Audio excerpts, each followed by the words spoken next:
Zachariah Jackson, BASA News. Again, we're in Elizabeth, New Jersey.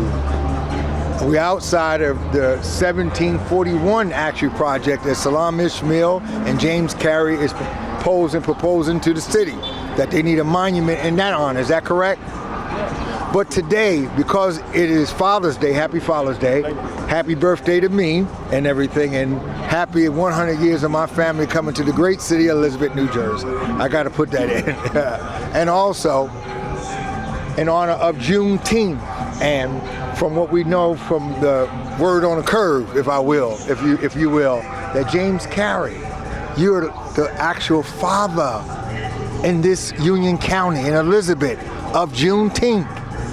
Of actually introducing Juneteenth to the city. Yeah, legend has it, Willie Thomas and Denise Law, they were having a debate. Well, who introduced James Carey, who introduced Juneteenth to the city of Elizabeth?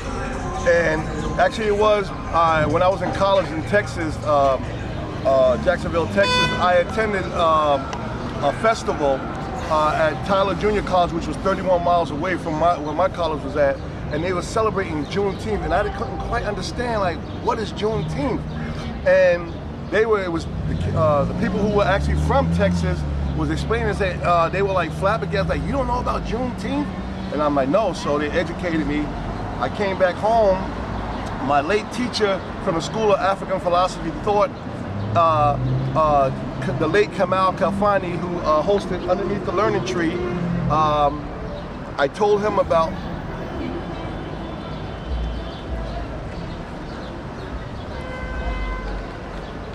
I brought it to Kamal Kalfani's. He had, just like this brother right here was such an inspiration to me. He told me, Brother Carey, being a student of the School of African Philosophy and Thought, I'm commissioning you to bring it to the public about Juneteenth. And so I started bringing it to Juneteenth, started spreading the word about Juneteenth, and that's when the word got around. Let me interject. You said Kalfani. Was he the superintendent or the chancellor in Plainfield? No, he hosted underneath the School of African Philosophy and Thought, underneath the Learning Tree on WBAI. Okay. And so from Patterson. Okay. So he actually told you to champion this here, to commission you as a student of the School of African Philosophy and Thought. Okay. He summoned me to make the public aware, in particular the black community, aware of Juneteenth. Of Juneteenth, wow. And you know, it's funny, Brother Zachariah, it's funny, Jamel Holly, yes, who was at the time assemblyman, introducing this legislator, and it became, which is snowball. It's snowball, and this legislature is law now, but it's just like Salam introduced the 1741 project. Okay, yeah. People, they're good for taking people's ideas and running with them, and the people who actually brought this thing to fruition never get recognition for it. And that's why God always put a fork in the road. And the fork in the road is social media, that we got to get this is the new flyer that we hang. The difference between this flyer and the other flyer that we used to hang, the physical flyer, well, snow, rain will take it down. But once I put this thing on YouTube and Facebook, it's there forever. And everybody will know that it was you, that the young people, that we invest money, and sometimes people say, don't invest into the young. Don't help the young. But look at this, because of the young, because of the investments unknown to you and me that help you even get to college. And, the idea that now, look what you bring back. And you know, some people, look what you bring back. A lot of people get caught up in the pageantry of Juneteenth. That's right. They don't know the history. General Gordon Granger. Granger, that's right. To Galveston, Texas. That's right. 2,000 federal troops. Yes. General Order Number 3. That's right. From Lincoln. Come on now. To let the slaves know that they were free. Free at last, free at last. So, and let me say this, and I said this to Salam Ishmael a few days ago, that in case of, or when the reparation package is delivered to the black American people, those in Texas, because they were kidnapped for 2 years, they're gonna get something special. Something special gotta come out of that, because of the 2 years of being kidnapped. Right.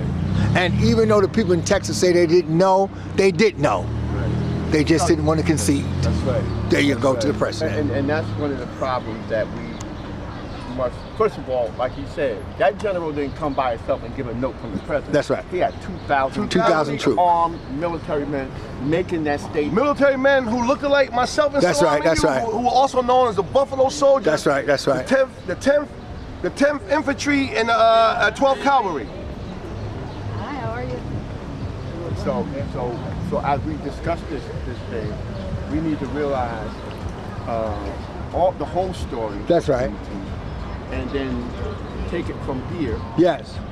to the second stage. That's right, that's right, that's right, that's right. Ceremony and celebrations, Yes, sir. parties, Yes, sir. okay, Yes, sir. but the action, Yeah. somebody gotta also take blame. That's right. For 400 years, of 250 here in America, 100 or so years elsewhere of this enslavement. That's right, that's And right. the cost factor, Yeah. not only the free labor, but tons of inventions, from that traffic light there That's right. to the gas mask. top Come on of the now. face. So To open heart surgery. open heart surgery, we right. developed We did that. and we helped this country become a resource, Yes. not only financial resource, Yeah. but human resource. Salam, I think I brought this up to you yesterday. Will there ever be a time that we honor for the things that we do at that point in challenge? Because it's almost like you look to be celebrated 100 years later, but this energy comes from your work. And our families don't get that energy because you're going to tell me a story of what my grandfather did 200 years ago, right? But you're not going to tell me at that point in challenge. My uncle went to World War II. We didn't get the story that he was actually fighting on the front line. We got a story that he was in a hotel serving food or something like that. He wasn't serving no food. My uncle was on the front line.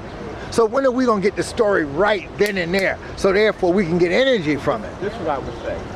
This is a quote I gave to a reporter the other day. I said, what do I think about Juneteenth? I said, Juneteenth is a celebration of that freedom. Yes. But Juneteenth is much greater than that. It's a reminder of all the tyranny That's right. our ancestors endured. That's right. And a reminder of what happened to us in the past. And a reminder of our constant struggle. That's right. That's right. That's right. You haven't stopped. That's right. Our Constant struggle. So we got to keep on fighting. Continuous. Okay. All right. Again, this is Zachariah Jackson, BASA News. Goodbye.